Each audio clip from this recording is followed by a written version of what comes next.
دوستو آج ہم چیٹ جی پی ٹی سے پوچھنے والے ہیں کسی سے بحث کر کے کیسے جیتے. جی آپ بھی کسی سے کوئی بحث ہو جائے تو ہم اس سے کیسے جیت سکتے ہیں؟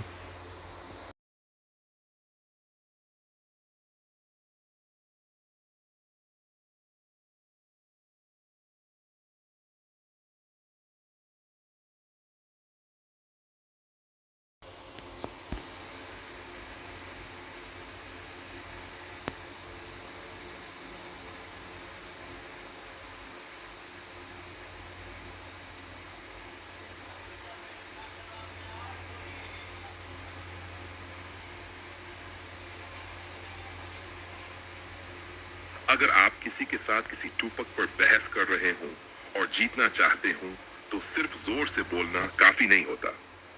اصل چیز ہوتی ہے سمجھداری، دلیل اور سکون. یہ طریقے بہت کام آتے ہیں.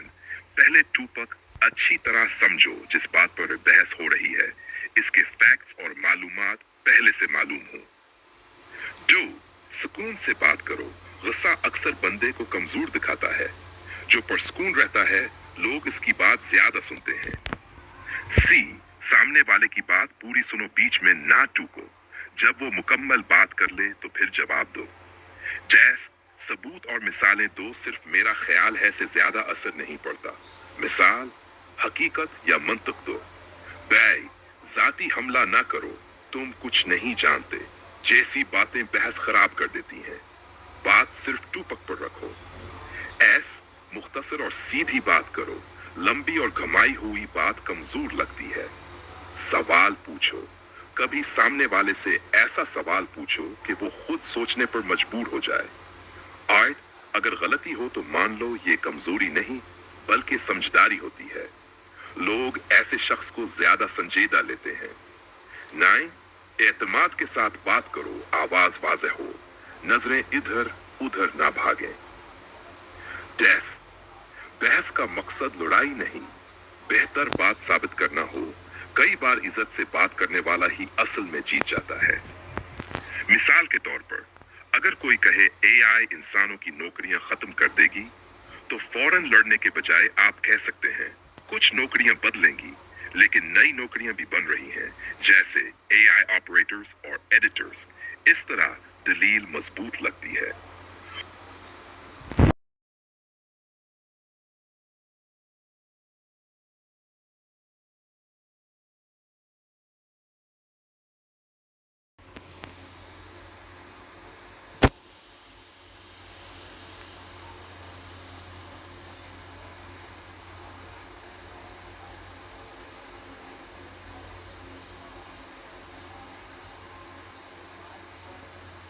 اگر آپ کا مطلب ہے کہ بھینس کا دودھ ہضم کیسے کیا جائے یا اسے پینے کا صحیح طریقہ کیا، لگتا ہے دوستو اے نے میری بات ٹھیک طرح نہیں سمجھی. میں اسے اگلی کمانڈ دیتا ہوں جو یہ نہیں سمجھ سکی، اسے صحیح طریقے سے سمجھاتا ہوں.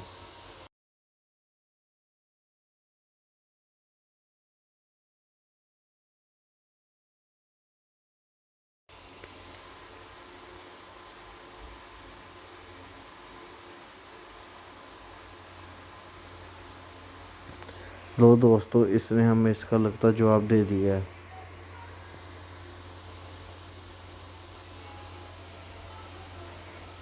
بحث کے دوران حاضر دماغ کوئک معنی کے لیے یہ چیزیں بہت فائدہ دیتی ہیں. جلدی جواب دینے کے بجائے 2 to 3 سیکنڈ سوچو. تھوڑا رکھ کر جواب دینے والا زیادہ سمجھدار لگتا ہے. سامنے والے کی بات غور سے سنو. اکثر لوگ جواب سوچتے رہتے ہیں، سنتے نہیں. اصل کمزوری وہیں پکڑی جاتی ہے. ہر بات کا سیدھا جواب نہ دو. سوال واپس بھی کرو. مثال، آپ ایسا کیوں سمجھتے ہیں؟ اس سے سامنے والا سوچنے پر مجبور ہوتا ہے. مختصر اور مضبوط جملے استعمال کرو. لمبی بات میں انسان خود پھنس جاتا ہے. روزانہ معلومات پڑھاؤ. خبریں، تاریخ، سائنس، دین، ٹیکنالوجی وغیرہ پڑھنے سے دماغ تیز چلتا ہے. غصے کو کنٹرول کرو. غصے میں انسان حاضر دماغی کھو دیتا ہے. پریکٹس کرو. دوستوں کے ساتھ کسی بھی ٹوپک پر 5 منٹ ڈیبیٹ کی مشق کرو. ایک دماغی فارمولا یاد رکھو.